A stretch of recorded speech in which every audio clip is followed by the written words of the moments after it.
So we've talked a lot about theory and what this is and all of that good stuff, but I just want to take a bit so everyone can kind of get to know who we are a little better, to give everyone a chance to talk about how we ended up here, like how we got into hypnosis, how we managed to stumble into this very interesting, very rewarding profession, because we all have very, very, very different stories about how we ended up here. So uh speaking for myself, since I put everyone on the spot, throw myself under the bus again. So interesting fact, before I got educated in hypnotherapy, I had zero experience with hypnosis that I was aware of, that I was cognitive of. Of course, it's very different once you learn exactly what hypnosis is.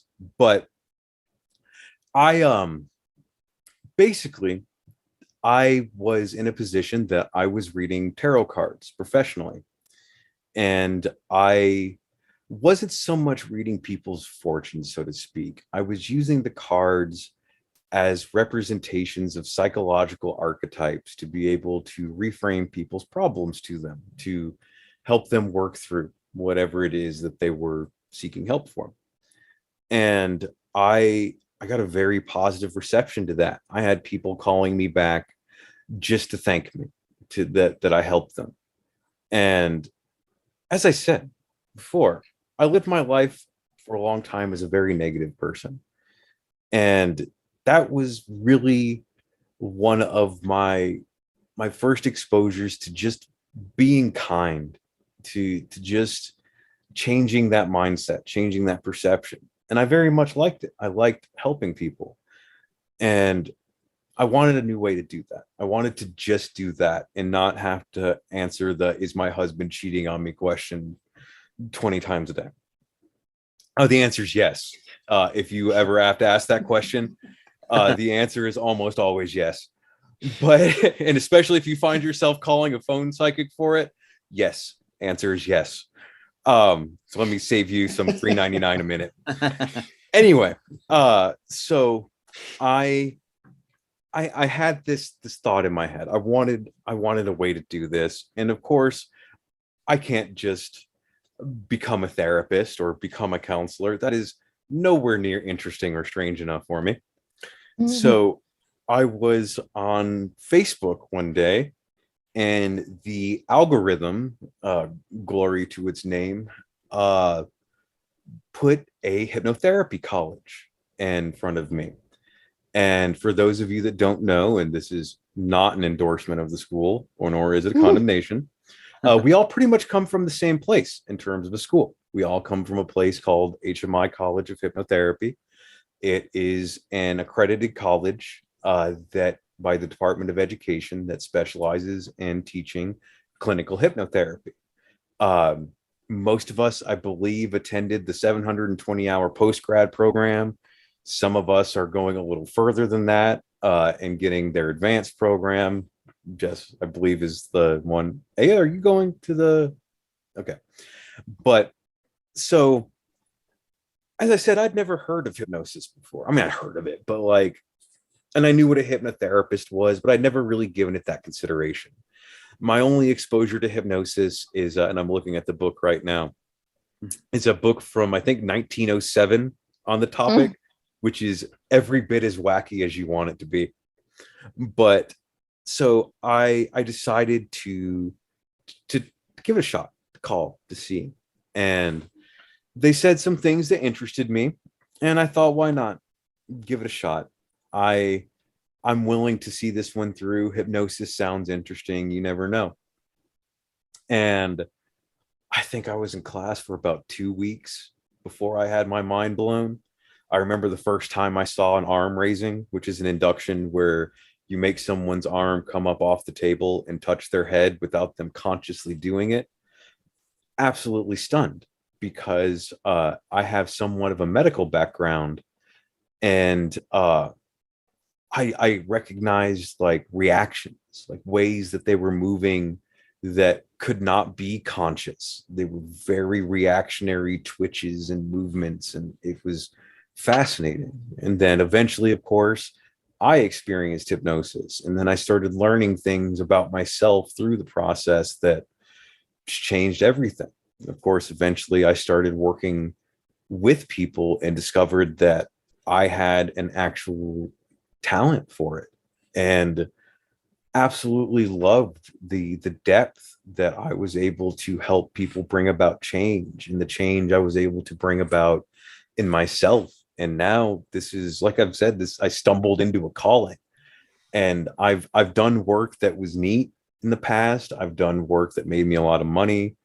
uh I was a tattoo artist for many years. No one on camera has been able to tell you. um and I was never fulfilled by it. But this work, doing, helping people in this way and in such a fascinating way, is the first time that I've actually loved what I do. And it's, and I, a lot of us feel that way. I've met many people doing this that feel like they found their calling, that are doing something for the first time that they truly connect with. And it's for the first time in a while, and or ever really, I'm happy with myself, with who I am, with where I'm going, with the people around me. And that's what I try to bring to my clients. I found that thing that I was looking for, that way to help people more than I was. And that's what I do every day. So that's my story. Who's next? Robert. You're welcome. I can go next. I started back in 1995. Actually, I was. I did not know that. What's that? I did not know that. Well, not officially, but I was a senior in high school who was doing post-secondary enrollment options at the University of Minnesota, who has a really good medical school. And I was prepping to be a neurosurgeon at that point in my life. And so I was like, well, I'm going to sneak into the medical school library and just learn what I can learn and prep for going to medical school. One day I come across a book entitled Clinical Applications of Hypnosis. And I was like, well, this is kind of interesting. It's weird, but I'll try it out. Started reading pages and pages of it, and it just kind of flowed really easily for me, and it felt really cool. So then I came across the chapter on asthma. And as I'm reading this, I'm finding that my older brother, was a poster child. And I've never really told everybody the exact details because I've said I knew somebody, but it was actually my older brother who was a poster child for asthma. And he had a lot of the symptoms and everything. So I was like, well, why don't I just try it out? I don't even know what hypnosis is. I don't even know how I'm supposed to deliver these words, but there's a script here. Like if I can do something, anything to help him. Because at that point he was having asthma attacks like 3-4 times a day. So I was like, you know what, I'm gonna try it out. And without really understanding what I was doing, I was able to help him stop having attacks for 3 or 4 months. So he went from like 3 or 4 attacks a day to no attacks for 3 to 4 months. And the unfortunate thing is that we never know how effective it really would have been, because a few months after that, he fell from a bridge through some accident and didn't make it. But from that point forward, I continued to be interested in hypnosis. I wanted to get trained, but life just never worked out that way, because then I was always like, well, my parents were always like school, school, school. And then when I graduated, they're like, well, we didn't want to move out of the ghetto. Are you going to get us a house or something? And so then, I started working corporate, but eventually moved out to LA. And then during the pandemic, I had the rare opportunity to say, well, you know what, let's do this. Let's check out HMI. My wife was kind of arm twisting me into doing it. She scheduled the tour, the interview, and then I was like, you know what? Let's do it. Let's do it. So I signed up, and as they say, the rest is history. It's a beautiful, powerful story. Yeah. That's awesome. I'm learning stuff today about everyone I didn't know. So there's there's that too. Yeah. Yes. Next. Who wants to go next? Ladies, who would like to go? Either way, I don't mind. So it's interesting figuring out, well, where did this actually start? Right? Great question. And I really feel like my whole life. Short story or long story? Right, exactly. I really feel like I'm going to try to do a hybrid of short story, long story. Okay. So I really feel like my whole life has kind of led up to me being here, not just here being a hypnotherapist, but here in this group with this specific room of people right here in this podcast, right? I feel like that's one of the things that I've been leading up to my whole life, right? Like this is part of what I've been like. I think a lot of us have that feeling of yearning towards something without being able to define it, right? So I have 2 sisters, and I was born in a family that was very like nuclear-y, right? Like white upper middle class, like my dad sells insurance. And so I was born not like that at all. Okay. I was that spirited kid out of all of them that they didn't know what to do with. And I had a lot of spiritual experiences pretty naturally that I understood they couldn't process. So I just kind of kept them to myself. And I always knew I wanted to do something with that. I was supposed to do something with that. And I always wanted to help people, right? So when I turned 14, my mom passed away. And this was kind of like a really young dark night of the soul for me. Okay. Because at 14 is about the age that your mind can process death as a thing, right? It's before that, it's like they're here and they're gone. But developmentally, about the age of 14 is when your brain is like, oh, I understand this on a new level. So simultaneously with that, I was on my own. And so kind of raised myself after that point, which was bittersweet because honestly, like I wouldn't be where I am now if I hadn't, right? So I went to college originally for chemistry because I wanted to help people, but that was definitely not the right route for me. But it's funny because I remember there being a stage hypnotist that came to the school and I wanted nothing to do with it. I was like, hypnosis is gross. Like it's creepy and I hate it. And, 12 years later. But so I eventually was like, this isn't for me. I can't even. So I wasn't even sure what I was going to do, but I ended up having my first child, who's now 11, and decided I was like, okay, what's the best thing I can do to be the best parent I can be? So I became a preschool teacher. And honestly, my inner hypnotherapist was there, right? Because what was I best at, right? I was known for being the best at nap time because I literally would do like a meditation, like a guided meditation for them. I was doing hypnosis, guys. Okay. And I was doing a positive guided meditation for them. Right. And they would all pass out.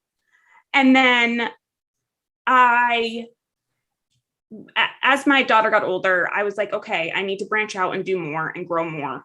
Like I've learned a lot from this place. And with my observations about early childhood, I learned a ton about where our early like wounds come from, right? And our conditioning. And that's what I was really, really into at that point. And then moving forward a little bit, I ended up getting married and was a stay-at-home mom with 2 kids at that point.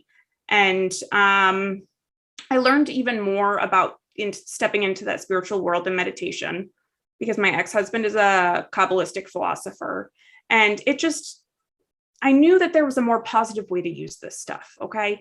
There was a healthier way. And so I was like, you know what? I'm going to just dip my toe in and get some life coach training, right? Lots of people have done it, I'm aware. And so I did that, and I was like, I need more. This isn't quite enough. I know that I wanted the quickest route to helping people, not just for my experience, but for other people's experiences, right? Because I had been through years of therapy, and I knew that it takes forever. And the only reason mine didn't take so long was because of the choices I made and how I tackled it, right? And how I dove my whole self into it because I wanted to understand the process. But talk therapy can take a really long time. It can be a really important step, but I knew there was a shortcut, right? And so I'm sorry, there'll be a shortcut to this story soon. And I couldn't help it. But so at that point, right, I was separated from my ex. I was working at a DV shelter as a women's advocate, right? And I thought I was going to do that for the rest of my life. I found my thing. Okay. I'd been working there for about a year, and it felt like the sky fell down because it was a non-hierarchical system. It was like a bunch of feminists. It was super cool. I was so in love with that job, but it was a lot of crisis work. And what I was really good at was working in the houses with the women individually and helping them process their stuff and figure out what they wanted from their lives and where to go from here and how to not get in a situation like this again and how to put themselves first, right? I was, again, a hypnotherapist in a way. So, because a lot of these women were stuck in trance in a way, right? Because they had just escaped these traumatic situations and they were literally in hiding, right? And some of those situations were so freaking scary, man. And so I ended up kind of going into hypnosis myself, right? So it was a good thing that I was let go from there, but it felt like the sky fell down. And so I had a really long chunk of time where I was just like, what am I doing? And so I was talking to my friend who is a life coach, but also does NLP. And he was like, well, you can look into NLP. Let's look at all of the things. Let's figure this out. You want more, right? So I always knew I wanted to do NLP, which I am certified in NLP and MER, which are some really awesome and helpful modalities. But I just was like, you know what? I feel like hypnosis and hypnotherapy would be incredible to add to this. Like, I'm going to sit on that. And I sat on it for like almost just shy of a year. And I had found this college that we went to. And I literally just woke up one day and was like, it's time. Didn't talk to my current husband about it. Just signed up. My actual interview to be accepted was on my birthday. I was like, whatever, it's fine. We're going. We're doing this. I'm doing this. He came home from work one day and I was like, I'm back in school. I'm sorry. This is going to be a large commitment. And he was like, what? And thankfully was along for the ride. But that year, just like, I just, all the pieces put back together. And then I met these people and kind of like had all of them in the back of my mind, like, man, these are some really special people. And one day it was just like, hey guys, I'm going to do a mastermind. You coming? Here we are. Yep. Here we are. Yep. So that's that. I met you in a practicum and Thank we you. were talking shit. Remember? That was so funny. That's how we met too. I'm pretty sure. Why does that make so much sense? So guys, I wanted to say real fast, and for everyone listening, this might not make sense, but it will in retrospect. We're going to run long today, so I'm going to split this into two parts. Nobody rush through anything or feel like they have to. I'm just going to split this up. So no worries. Continue. That was me rushing through my story. I thought that was more, Molly. Honestly. Yeah, I know. I ended it very abruptly, but basically, like, my journey is still happening and it's just going to keep happening because that's when you fall in love with this type of work. Your journey this isn't a destination. This isn't a destination wedding. It's unfolding. Mhm. right? Like it's not a destination wedding with life. It's a journey, right? Like we're just on the plane and then we get off, we have a layover, we hop back on the plane, we have to circle around because we're in a storm. Like it gets real, but we have the tools and the support, and there's no journey I'd rather be on. And now we have community Yeah. too, which is something we are all so passionate about sharing with our audience Absolutely. and expanding, because it's made all the difference in the world to, I think, every single one of us. 100%. And that's a good time to mention to anyone listening. We are trying to kind of bring everyone together here, kind of create a community. So if you hear any of us talk about anything that you have questions about, if there's anything you would like to hear us answer, we will have a way to contact us. It will be in the description. I'll probably put it at the end of this episode, but 100%, always feel 100% free to reach out to us. Our metaphorical digital door is open. So, And if I just you want to say pose, absolutely, and if you pose a question that we feel is worth discussing, we will absolutely discuss it on the show. but we'll always 'Cause answer no matter what. We'll always answer it no matter what. There you go. We're Um, hoping to be able to answer. Like we want you to ask questions. We want We're to. excited because we're here for you, right? So, Like- so on that note, two things are really important here, right? With all of this, take what serves you, leave behind the rest. You still need to be the pilot in your own pulpit. You can't hand it over to anybody else, because at the end of the day, you're the only person with you all the time. That And- seems like a good segue into introducing yourself Oh, and saying how you got here. Well, on that note too, I really have to say, I think there's quite a depravity of resources available to people to support themselves in really becoming their best selves. And when you become, when at least you begin on the endeavor of living a life worth living, you're not only doing that for yourself, but you're actually doing that for your community. The people around you, the lives of the people around you get better when your life gets better. So Absolutely. even if it's, I was once in a place, and that is a good segue, J Rob, thank you. I was once in a place where I wasn't sure that my life was worth saving. And I think probably that's not unfamiliar territory to everybody here. And so here's my story. I grew up to the parents of two PhD biologists, and so dinner table discussions were very scientific. I learned critical thinking very early. And I love my parents, and we have a wonderful relationship today. And I wish them safety on their vacation they're on, just embarking on this morning. But at the end of the day, they were focused on economic security for our household. And I didn't have a mentorship relationship with really either of my parents.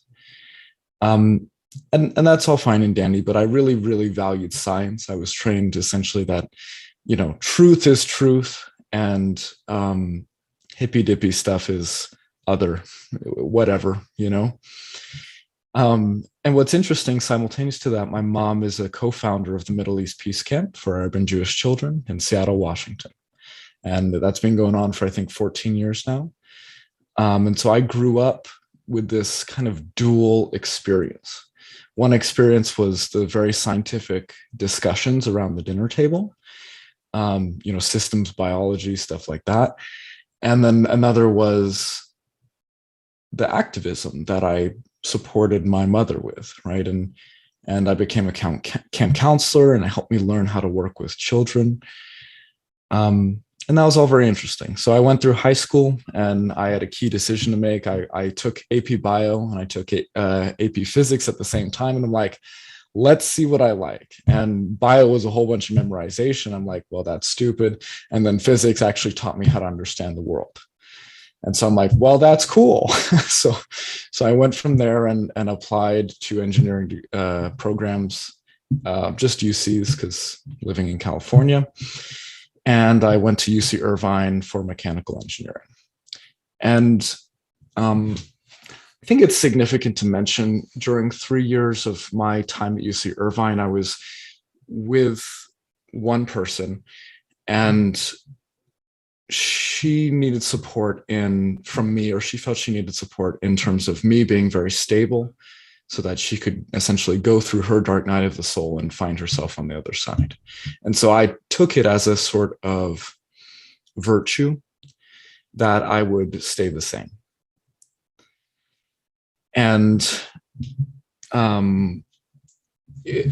the end of my junior year, I was all set to go back up to Seattle and have an internship there and live with her again for the summer. And essentially, she was bored with the relationship and she found someone else, right? And that rocked my world. I had no means to cope with that reality, and I had no sense of self as well. And so that was a very exploratory summer for me. And it broke open a lot of stuff. You know, I was 21 years old. I tried marijuana for the first time. I had this boundary dissolving experience, right? And for all of the stagnancy that I had kept inside me for the previous 3 years, all of that sort of chaos and exploration opened up. And I was a wild person in a way.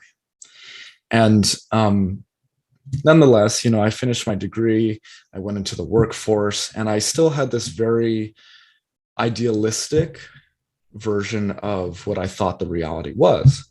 And so I went into the engineering world, and I'm like, whoa, like, we're not all working together towards our mutual goals here.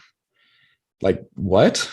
Like, shouldn't we all collaborate? Oh, you mean you don't work with the manufacturing people because they're different than you and you think you know better, and there's like tremendous ego involved, and you're not at all willing to acknowledge that or work with that? Whoa, like, it was shocking to me.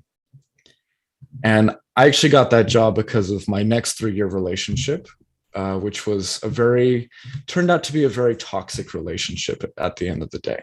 It was mutually abusive and it was traumatizing. And she was somebody who had been trafficked, and I helped her get out of that. And as a result, I also incurred a lot of secondary trauma from that.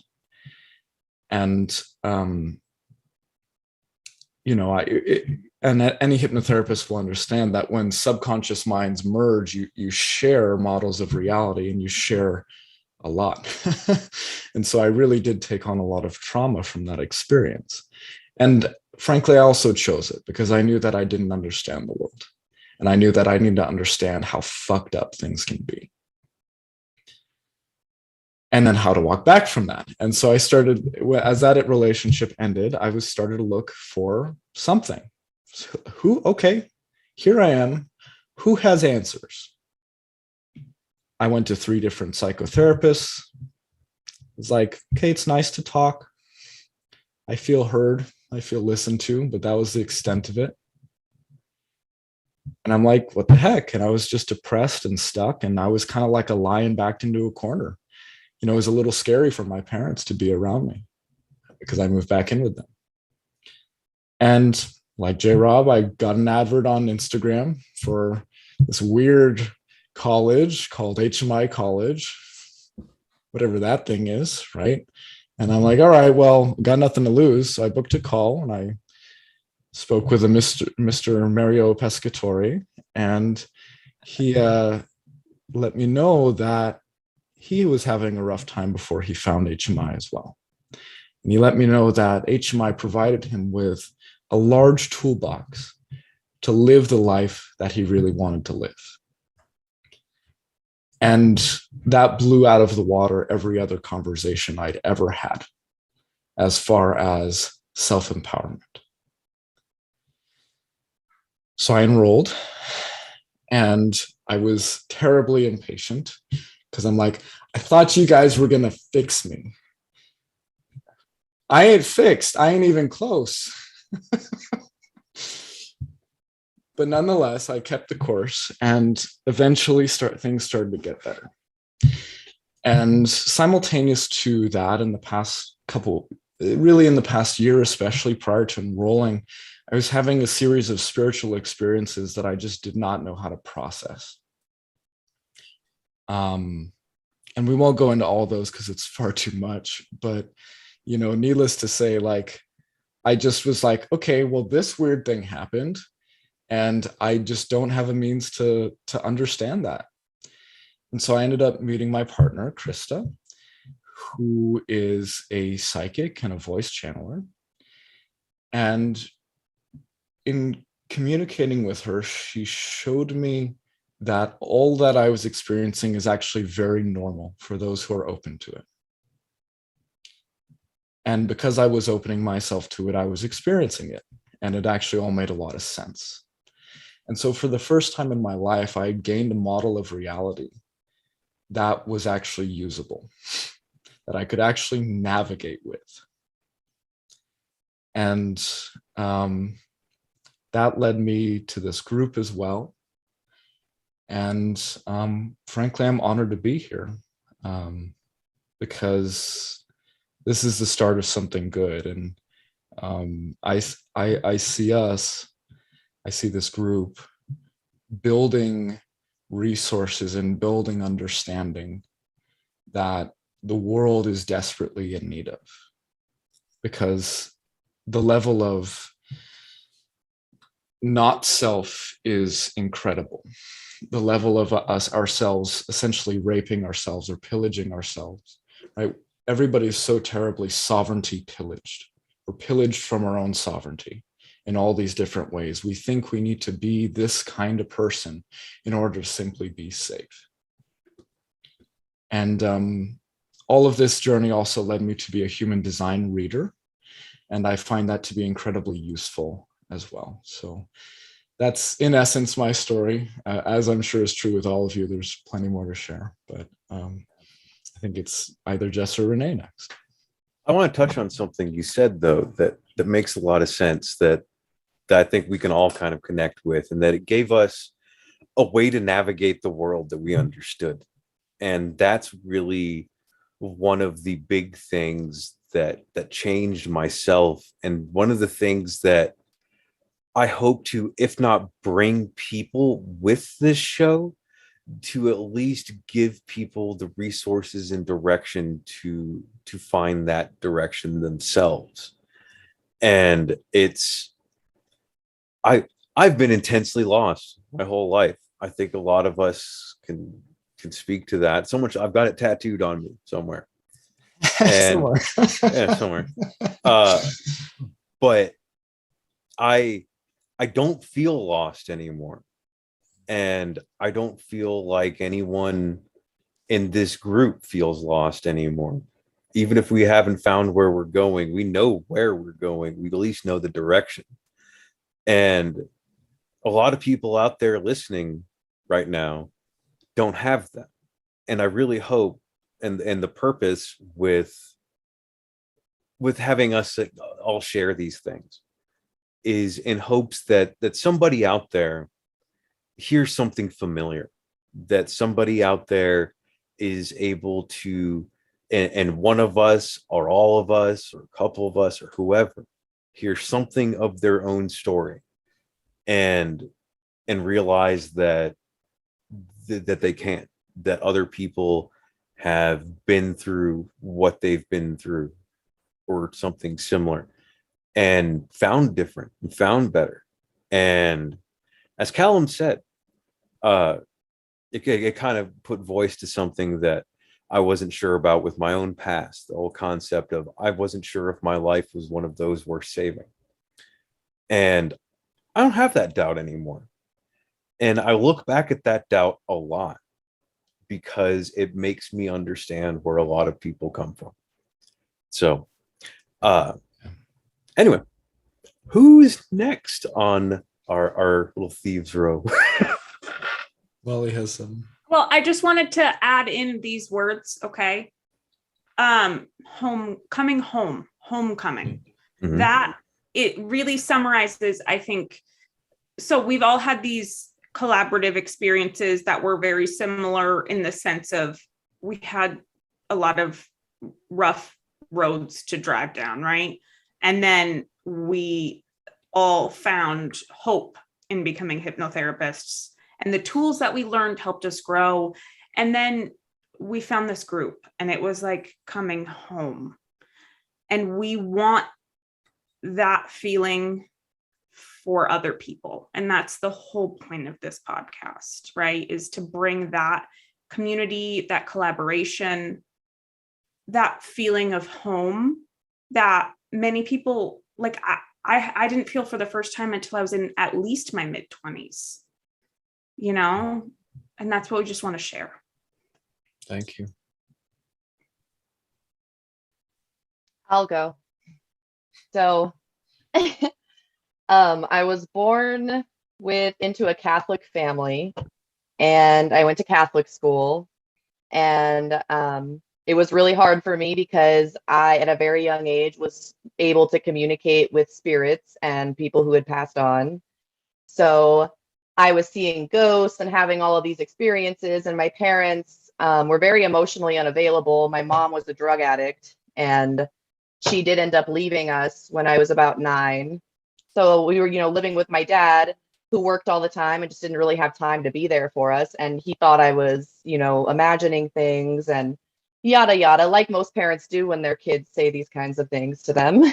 So as I grew up, my dad remarried, and my stepmom and I, we have kind of a good relationship now, but we didn't when I was a child. And because my biological mom was an addict, I was the oldest. So I played mom, so I took care of the house and the kids, and I witnessed a lot of domestic violence.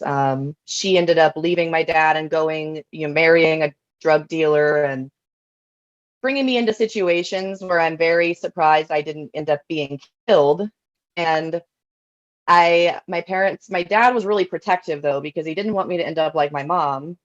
And I ended up not really being taught about sex, or being taught how to protect myself, or being taught about the real world. I was, it was like he wanted to keep me caged up and just protect me, his oldest daughter. And he thought he was doing the best for me, obviously, but I ended up getting pregnant at 17. So, and I was so brainwashed by religion at that time that I thought I had to marry this guy or I would go to hell and, burn for an eternity. And even though I knew it wasn't the right thing, I did it anyway because of this programming that I had been born into. And I tried to leave him, ended up getting pregnant again. It was like just a universal thing. I mean, it was one time we got back together and I got pregnant. So I know that my son was meant to be here. And I eventually started being abused by him consistently. And it got to the point where I had to join the military, actually, to save my family, like to save myself and my kids. So I joined the military, ended up moving to Montana, of all places, and in my trauma, got married again 6 months later. Life path 5 over here. So got remarried, and he was not good for me. The military, I had a lot of very bad experiences in the military as well. I was sexually assaulted by one of my coworkers who was also an airman, and ended up getting impregnated and had to get an abortion. And I was going through so much, and I was with this guy. We were married, and he started cheating on me constantly. I started picking up alcohol, and ended up having a baby, and I was sober while I was pregnant. But as soon as my baby was born and he was old enough, I picked the wine back up, and I ended up developing all of these like chronic illnesses, like severe chronic pain. I was in the hospital all the time. I was on so many prescriptions. I had depression, anxiety, I was suicidal, and I just drank my feelings away. I ended up getting medically discharged and, continued my life of alcoholism. I was still a good, I was still, I didn't drink when my kids were awake. I waited till they went to sleep. You know, I wasn't the mom drinking in the morning with my coffee or anything, but I kept meeting these really abusive men, and it kept happening over and over. And I met the second husband, or the third husband, sorry. And it was very intense. And I know now it was like a past life connection, and that's why it was so intense. And at that time I had started stripping as an exotic dancer, and I was still actively an addict. The dancing is not what made me pick up alcohol. It was just everything else going on in my life. And I ended up dancing for about 4 years. And in the beginning, it became a very spiritual experience for me. And I was so angry at God, if you could say that, for all of the things that had happened to me. And, just never feeling loved or accepted, or my dad always pushing this idea of perfection on me, that I had to be a certain way to be loved, that I had to achieve this to be worthy of love. So I was always going after these men that would criticize me and put me down. Even though I wasn't doing it consciously, I was like attracting, my father. I was attracting my father.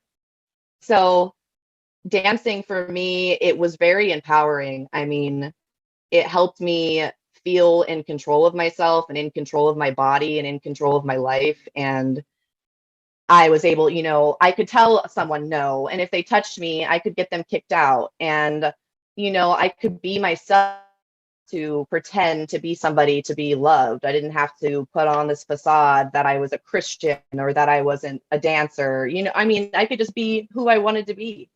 And I ended up having a spontaneous Kundalini awakening. And my life completely changed after that. I went from being an atheist to seeing, if you could call it God, seeing this giant being in the sky appearing to me, holding this vortex of energy, and this energy just kind of spread all over the sky. And I started seeing all of my past lives and all of the things I've done and everyone who I've ever been. And all of this just started unfolding for me. And I ended up getting into, Reiki healing and oracle cards, tarot cards, meditation. And I ended up getting off all of my prescription drugs, everything. I completely flipped my life around. I was still drinking, I will say that, but it wasn't as bad as it was. And I wasn't really using it to cope at that time. And as it started unfolding, I started having even more like strange experiences that completely changed my perception of reality. And I realized like I am a God fractal and that I can create anything I want. And is so much more to the world than we are being told. And that just, I always knew that as a child, obviously being a psychic medium, but finally having it, like, wow, ETs are real. Like there are beings in other dimensions, all of this stuff. And it literally just gave me peace, because as a child, I was always the weird kid talking about witches and werewolves and vampires and like, fairies and stuff. And I'm like, wow, like it makes sense why this has always resonated with me so much. And I was still in that abusive relationship at the time as well. But my connection with the universe and with my spirit guides and my galactic family, I mean, they are beings from another place that I know. I mean, we've been together for a very long time, and they helped me and gave me information and, like guided me, like, this is what you need to do. This is how you can do this, giving me a nudge here, a nudge there. And I ended up listening to Dolores Cannon, and I was still in this abusive relationship, but I was kind of becoming more of an observer in it. It was very volatile, so it was hard for me to get out of that situation. And I was just kind of making the best of the life that I had. And I ended up getting my child taken away from me. The second husband, he was very abusive. And he wanted to get back together with me. And I said no. So he kind of used his family as a way to get back at me. They had a lot of money. And sorry.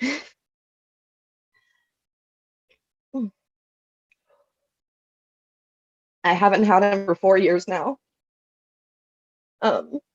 And they just kind of, there's a lot of stuff that happens in the legal community that people don't realize.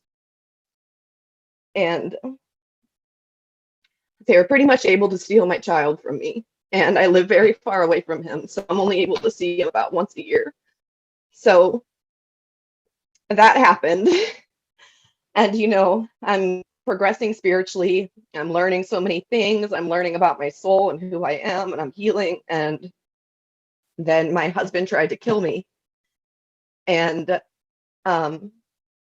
he ended up eventually, you know, he went to prison, well, for prison, a jail for a few months. And as our subconscious minds, you know, trick us into thinking that something is good for us, even though it isn't, I got back with him, you know, in my pain of losing my son. And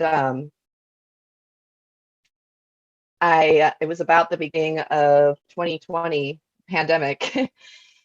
I had a very major spiritual experience, and it kind of, it was like I changed into a different person, like more than just a regular spiritual awakening. I mean, overnight, I was able to quit smoking cigarettes. I quit drugs. I quit alcohol. I mean, it was like I completely changed into a new person, that the person that was healthy and happy. And, you know, I met my current partner, and, you know, it's kind of just been helping me realize, like, I have been repeating these cycles over and over and over and over, and it's been happening lifetime after lifetime. And it's happening to my mom, and it happened to her mom. You know, we've all been these victims of life and of programming. And the beginning of 2020, so I started researching Dolores Cannon, and, you know, she has quantum hypnosis training, where it's a school that she created focusing mainly on hypnosis and your higher self. So it was kind of expensive, and I was like, well, I'm not going to do that. Just because I was in that program, you know, like, I don't have enough money to pay for this. And that's a poverty blockage that we have, where we think, like, if we spend this money, we're not going to make it back, you know? So I ended up scripting that year, like, I want to go to hypnosis school. I want to start, you know, a spiritual business. I want to create a podcast. I want to start writing, you know, creatively. And at that time, I got pregnant and ended up retiring from the club and moved to this really small town. I mean, this town, the most Western town you could have ever seen in your life. I mean, and I've been kind of in hermit mode, you know, learning and studying. And it was last summer. I don't even remember exactly. I just Googled hypnotherapy, and I think I was literally looking up Dolores Cannon's program, but HMI was the first thing that popped up. And you know, it was stating, like, we've just released online classes, you know, you don't have to live in LA to go to school anymore. So being a veteran, I have my GI Bill, and it covered 100% of everything. I'm like, okay, this is crazy, you know?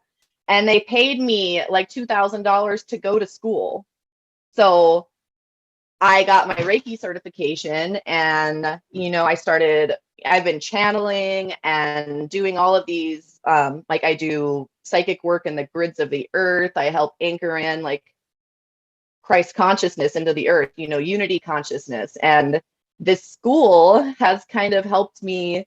It's brought all these people into my life. Like, I have met so many people that I know I have, you know, they're in my soul group. They came here to change the world with me. And I went from having, you know, never feeling loved or having acceptance, you know, to finally, you know, even though we're not blood family, I still feel like I have a family now that I never felt like I had before. And you know, my situation with my family, it's not much better. I'm seen as the black sheep, you know, the one that is testy, doesn't believe their religion, and, you know, you're covered in tattoos, and she's a stripper and all of this stuff. So I've kind of distanced myself from that, because even though they're my blood family, We don't deserve to be treated that way. If someone can't love you and accept you for who you are, they don't deserve to be in your life, even if you're related. We have to like remember that, because we allow these toxic situations to play out and we don't put our foot down and set boundaries. Like even your family, they need boundaries too. And I had another baby, and he ended up being born as the same zodiac sign as me, and we've had so many like strange experiences together. So I know he came here too. Yeah, all of my kids did, and this baby just kind of is like what I needed, I guess. He helped me finally break free from those like abusive addiction cycles, and now I'm in a place where I've been sober for 2 years, and I really just want to help people integrate all of the things, because these are all things. It was like I was playing out like lifetimes of karma all in one lifetime, and I was doing it for my bloodline, for my generation, for my family. And it was all the stuff they couldn't transmute, all the stuff they couldn't or haven't or refused to. I did all of that, and it's going to help my children. But it's also, it's we're all collectively connected. We're all connected to the same energy. So it's healing my family too. Even if they can't feel it right now, they will. The more that I heal, the more that they will heal. And it may not happen in this lifetime, but I at least know, their souls will be at peace, because I worked through that. And I've been in meeting everybody that I could have ever imagined. Like the kind of people I'm meeting, I didn't even think I could meet people like this, because I've always been the weirdo, the outcast, like I'm covered in Harry Potter and Lord of the Rings tattoos. Like I'm always about like fantasy and dragons and shit. Like, and I'm finally at a place now where I'm like happy, and I know, I still have things going on in my life. We all do it, but it's a cycle. A dark night of the soul can happen many, many times, and they might be short or they might be long. It all depends on what you've learned, and if you can remember how to apply it in this situation. It's literally like a test of what you know. Like, can you maintain your vibration when this is happening to you?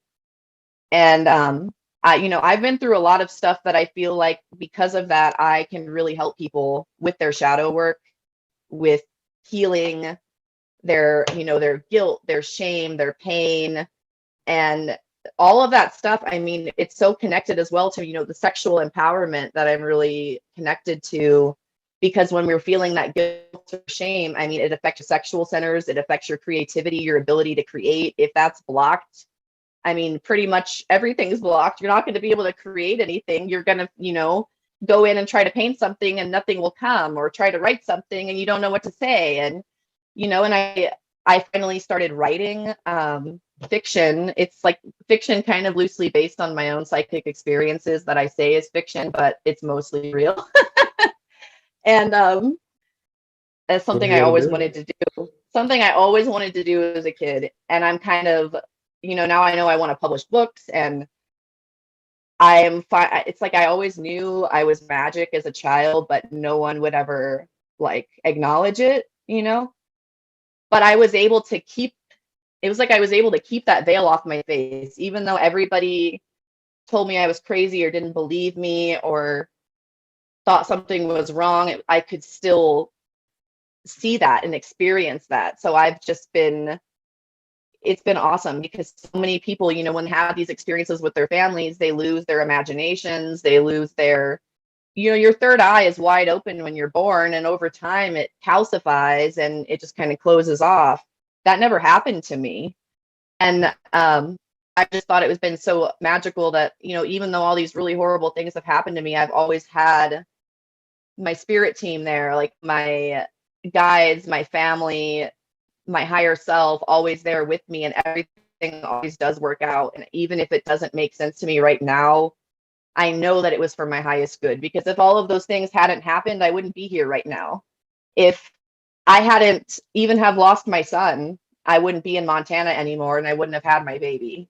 So it's like everything, even those bad things, if you really look at it, like if that didn't happen, where would you be? Would you be, would you have met the same people? Would you be in the same situation, like the one that you're happy with right now, the one that you feel complete in? So yeah, that's my story. And I just really want to help people integrate all of their selves. And that includes the selves that we can't remember, the ones from our past, the ones where you were burned for being a witch, or persecuted for making herbal remedies in your kitchen. Like, there's so many things, and we are carrying that trauma in our bodies. We're carrying it with us in this lifetime. And if you don't integrate that stuff and heal that, it's like, that is so important. It's going to keep manifesting somewhere in your life until you heal it and accept it and integrate it. And it's not about denying that part of yourself. It's about accepting and loving part of yourself, loving that dark part, that shadow, and hugging her and telling her it's okay. And, denying the shadow, in this new light working thing that's going on right now, that's blowing up. It's like everything light, light, light. Like, light is awesome, but darkness has a place too. And without darkness, how would we grow? Absolutely. So that's my story. Thank you, Renee. Hey, you brought up a really good question there that I think we should think about addressing next time. Really important question. When was the first time you saw God in drag? Okay, so also important to clarify, if there's a point in time where we all look like assholes. Yeah, that's what I was about to say. So if during Renee's heartfelt message, Callum, Renee's like crying and all these guys are laughing like assholes. Callum put something in the chat that we all have going on about when was the first time you saw God in drag. So if you see everyone covering their mouth during this heartfelt thing, it's because Callum. It's not because Callum's an asshole either. It was in response to a question. Yes, about I've integrated my inner asshole. Year for all of us. Molly, I have integrated my inner asshole. Right. My relationship with my asshole is great. Thank you very much. And that's a valid question to kind of bring up to the audience, because it's one that I asked the group, because Renee said something about in 2020, and for myself, that's when it occurred. And I become very curious how many people, and if you're out there listening and you had this pivotal point in 2020, reach out to us, tell us about it. Absolutely. Again, there'll be ways to reach out to us in whatever description it is that you find this, and I'll, at the end of this episode, give everyone a way to reach out to us.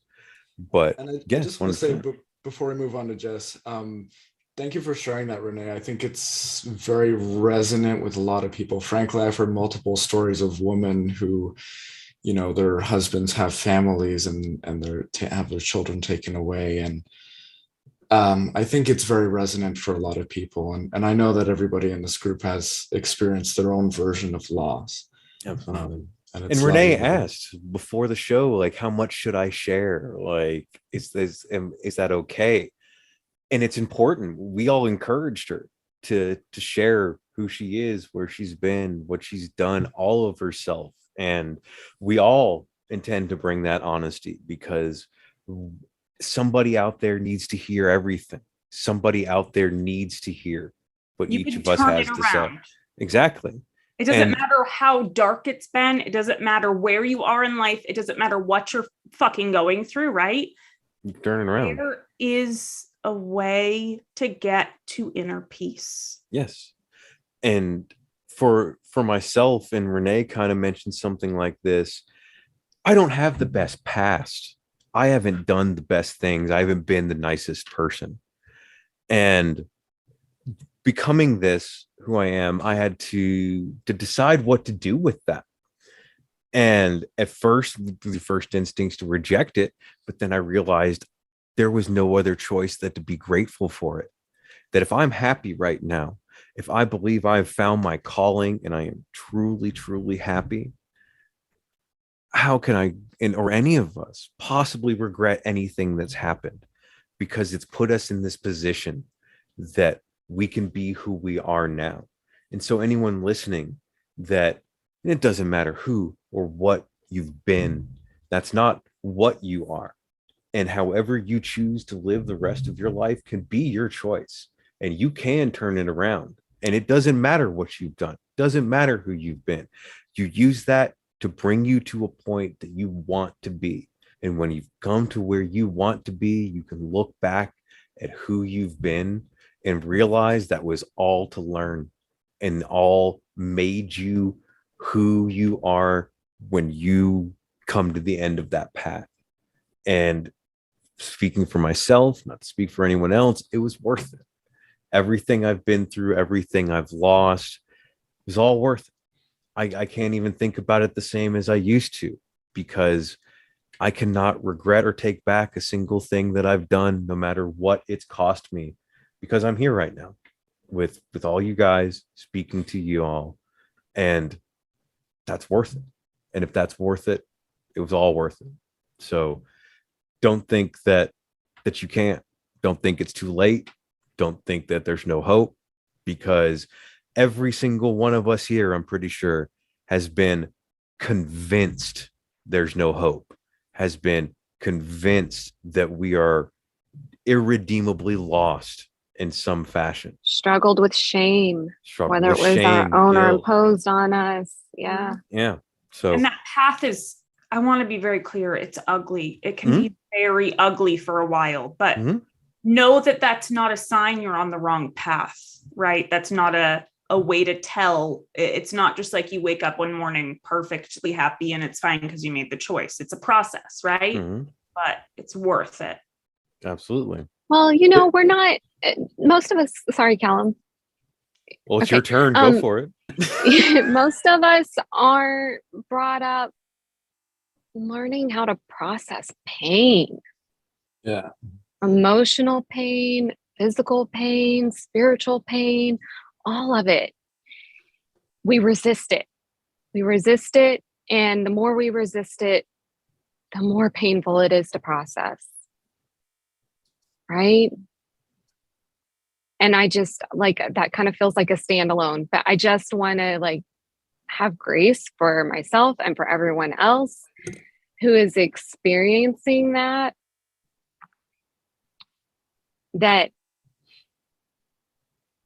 you can learn to allow it and it gets easier. And it's a teacher, right? It brings you even that, like Molly Lou was talking about, coming home to yourself. All of this is like coming home to yourself. And once you're home with yourself, you find your community and learning how to process your emotions, especially the pain. It brings you even more into your own truth. And once you can see it that way, that reframe of this pain is telling me something about myself. This pain is bringing me to what's most true and important, and the love. The pain brings you to the love. And once you can reframe it that way and recognize that, it's such a sigh of relief. And it starts unfolding with more ease. So it doesn't have to be a negative. Absolutely. 100%. And I guess I wanted to, if I may jump in before you talk about yourself, Jess, reiterate that a lot of times we endure that pain because it is something that makes us better for the destiny that is ahead of us. Because my wife and I grew up in the same city. Our families moved to different areas or different neighborhoods in the city. And a lot of times we're in pretty much the same neighborhoods, never ran into each other, had all the same friends, never knew each other. And it wasn't until I moved to LA and she moved to Sacramento that we were introduced. And even then, when we were introduced, it didn't work. And it wasn't until 2 years later that we reconnected. But if we were to look back on our relation, on all that time when we could have connected and started our family a lot earlier and not be old and struggling with waking up every 2 hours to have kids, to feed the kids. Had we officially met and tried to have a relationship at that time, it wouldn't have worked, because we needed to go through the struggles that we went through in order to respect and love each other the way that we do now. And had I not experienced the things that I did, I probably wouldn't have given her the time of day, because she says that we haven't met before a couple of times, which I don't even remember. And it was just like, pew. I'll edit that out for you. Don't worry. That's no, so she knows that. good. She No, knows it's that. important. That's Yeah. my I was husband joking. and I's almost exact same thing. So I didn't know that about you two, and I know both of you. So that's wild, because we grew up in the same town. I knew his brother. I knew his name briefly because we had a lot of the same friends, but we didn't meet until like way later. And he did not have a clue who I was, even though we had talked briefly like once or twice before. He didn't remember me at all. And I was like, that's fine. I'll remember for both of us. Like, I don't know. But yeah. Well, what matters is, in the end, you won, right? You might not remember, but at the end, you're the winner. You're the one that, is spending the rest of your life with them. Right, But exactly. I mean, that being said, like, had we not experienced all of the things that we did, she would not have been willing and able to see me the way that she sees me now, to see the value within me, So a lot of times when we go through something bad, it's painful and we're like, oh my God, I hate this and I don't want to feel this pain. But if you walk away from that and you say, okay, so what is this pain really trying to teach me? And how can I grow from it? It actually ends up being something very good and very positive for you. Even the really horrible, traumatic, dark things that sometimes some people can't walk away from, and it takes them. But if you can separate from that and say, this has been introduced into my life. And there's the belief that a lot of times, right before we enter this life, the soul decides the challenges that we want to endure to learn and grow from it. So if we think about that and we say, well, what did our soul really want to learn from this so that we can transcend to the next level? That'll really help guide us through the painful thing that we're going through right now. And you never know when life is going to surprise you too. That's the other thing that really like resonated from what you're saying, right? Like I had a terrible, like really dark marriage, literally right before Pat and I got together, my husband. And it's just like, that's like, our relationship is very peaceful, generally speaking, outside of, being human, right? It's very safe for the first time. And you just never know when suddenly something's just going to pop up and be like, I'm ready for you. If you just keep trying to do that work, it'll happen. Yeah, absolutely. Yeah, or a point of perspective, you're finally ready for me too. So valid. Exactly. Absolutely. All right, Jess, dodge the bullet long enough.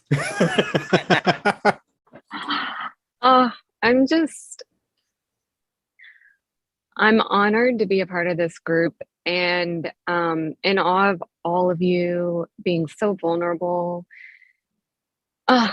sharing your truth and just opening your hearts to me and to each other and to our audience. And I've been sitting here with the question of like, what is most useful for me to share? How can I bring to the table what needs to be heard? And I thank you guys for going before me, because it's reminded me of how I think how universal it is that we all have been conditioned, and sometimes just in those first 8 years, but many of us, it goes on, and it's that like law of repetition. It just keeps coming at us. The conditioning to hide parts of ourselves. And it starts very early for most of us. And it can be really subtle, or it can be really in your face. And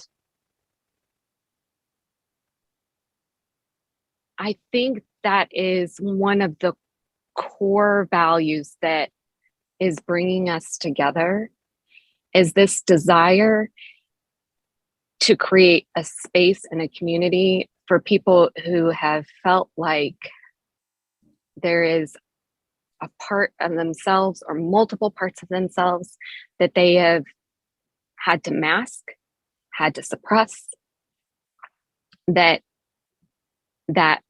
homeostasis required.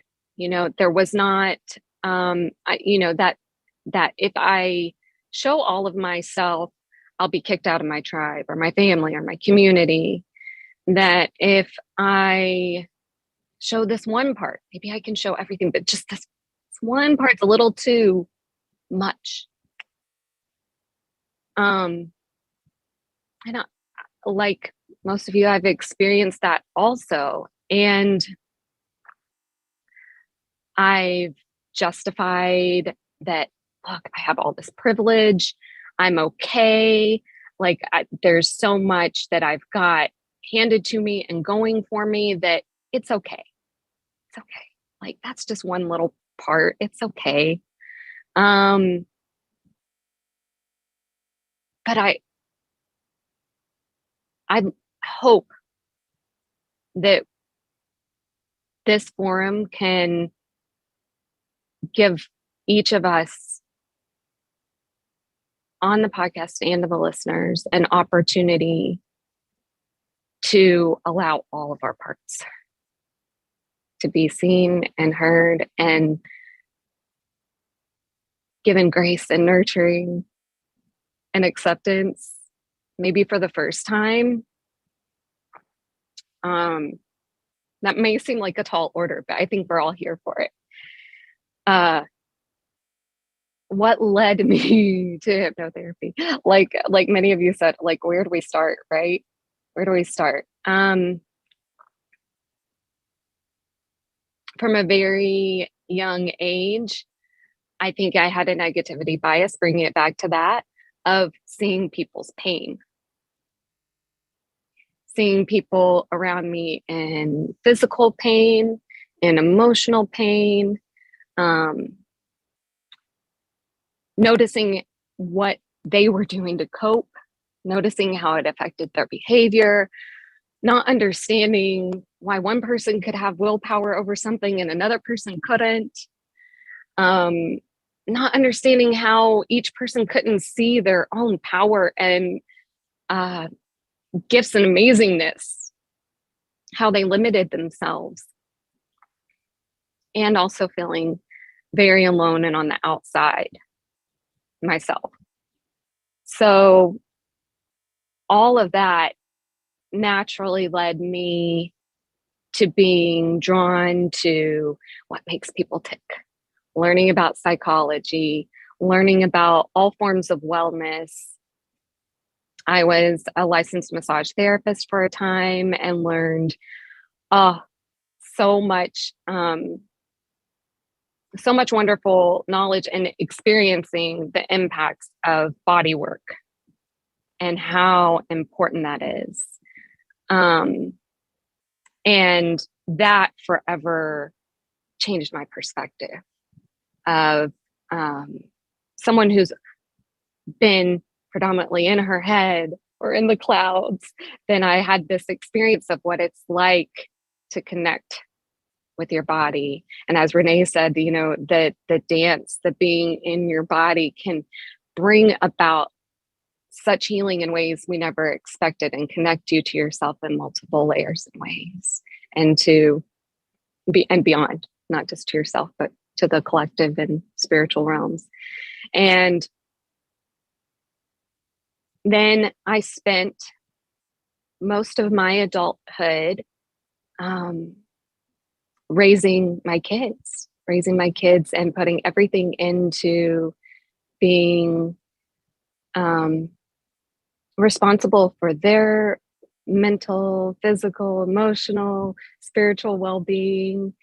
And I never learned that didn't have to be at the expense of my own. And so I had to go through those trials of like, you know, learning the stubborn hard way of like going, and then being taken out of commission because you won't give yourself a break, right? You won't see the value in your own healing. And that happened to me in multiple ways. And I can relate to the playing out things through relationships that weren't healthy and showing up in ways that weren't healthy, you know? And I had a couple of awakenings, a few awakenings along the way. I realized, hey, like I want to pursue something more fun, more meaningful, career-wise, and finally recognizing this is beneficial to everyone in my life. That's not selfish, that's self-full, that's adding to the group. And but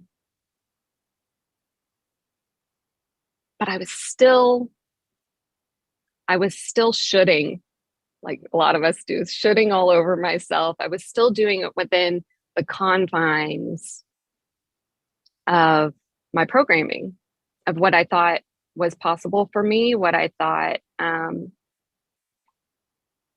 just one aspect of myself, playing out just one aspect of myself. And all along, I'd been neglecting my own healing from past trauma.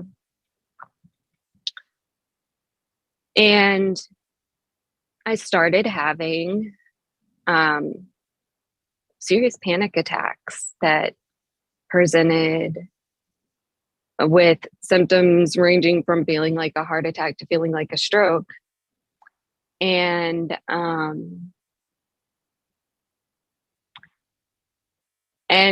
as anybody who's been through major health crises can attest, that like will take you out when you've been refusing to give yourself attention, that it can manifest in physical ways, like to demand your attention. And that was my experience more than once, that my body required me to attend to myself in ways that I was refusing to. Because I had always been the strong one for everyone else. And that was this role I was playing. And that in my conditioning, in my knowns, strong didn't include self-nurturing and care and taking a step away or to the side, or so that was a learning process. And in that learning process, I found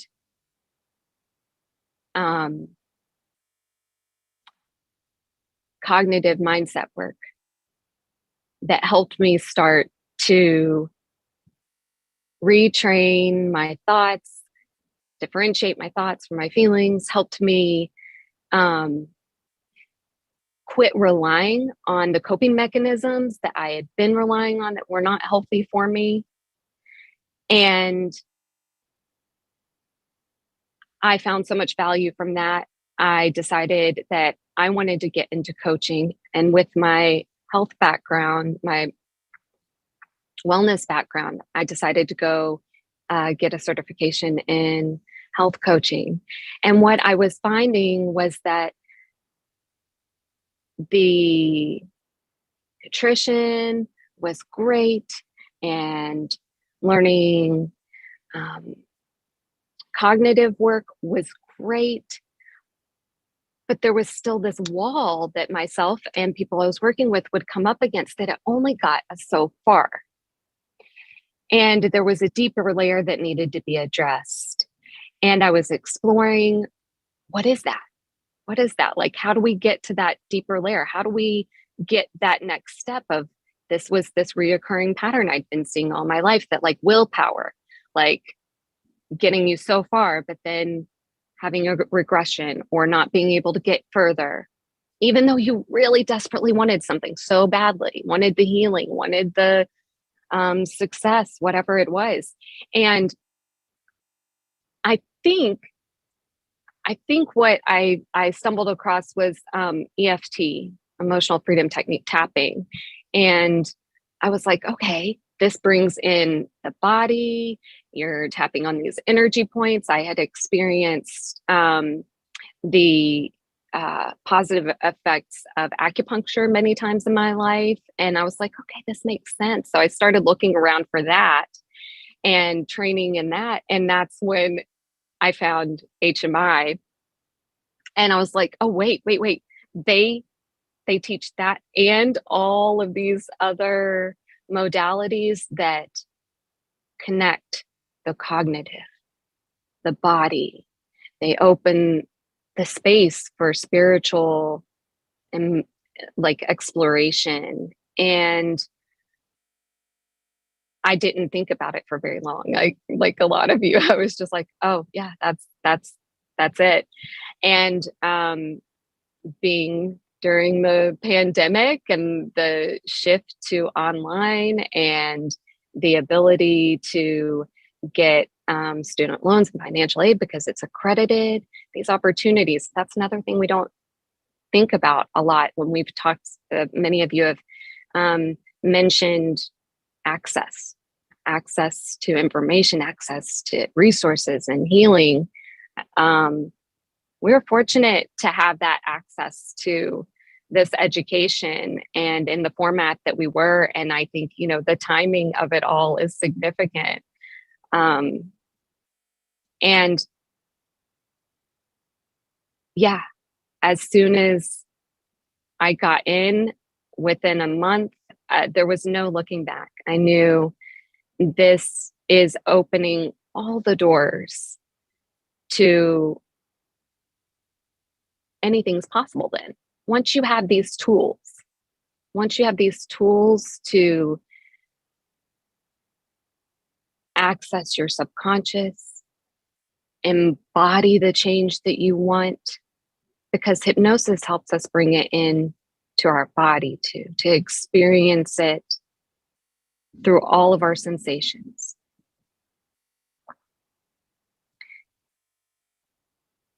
That tool opens the door to pursue any calling,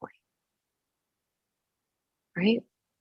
Because we can use it to support ourselves on whatever our journey is.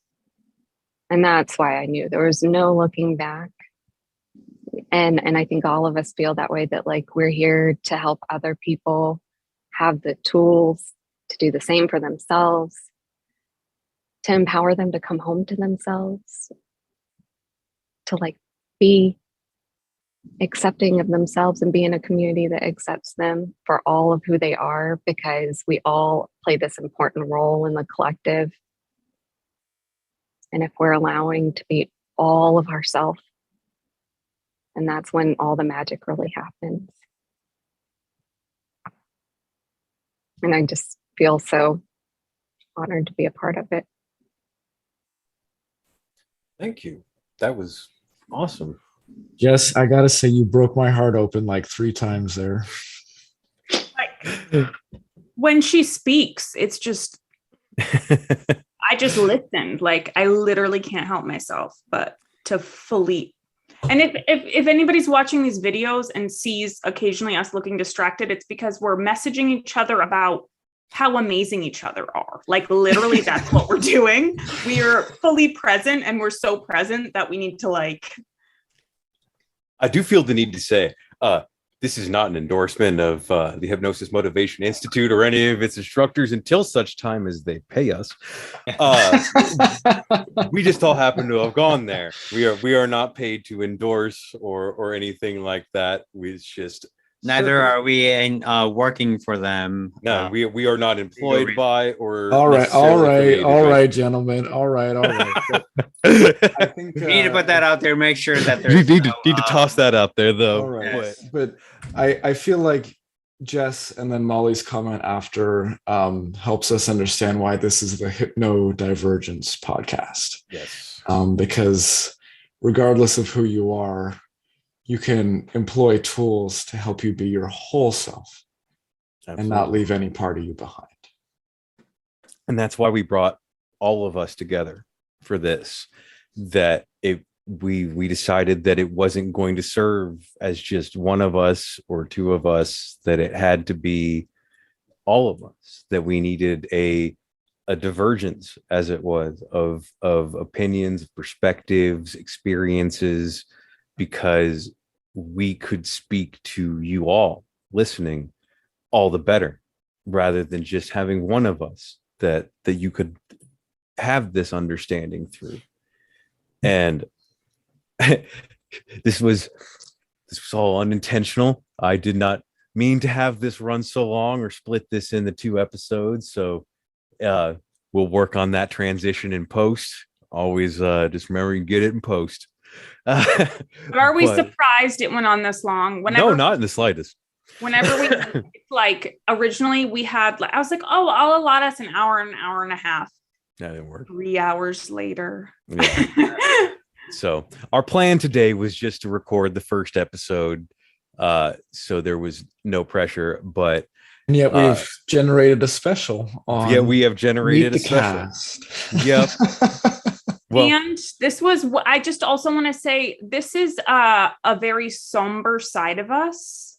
But, yeah, it's going to be way more jokey from this point forward. But, okay. This specific real episode, personality hasn't come out yet. Yeah, this is just the who we are and what we do. We haven't started with the crash jokes yet. That's coming. Episode 3. Don't worry. Bad jokes are coming. Yeah, the bad jokes are coming.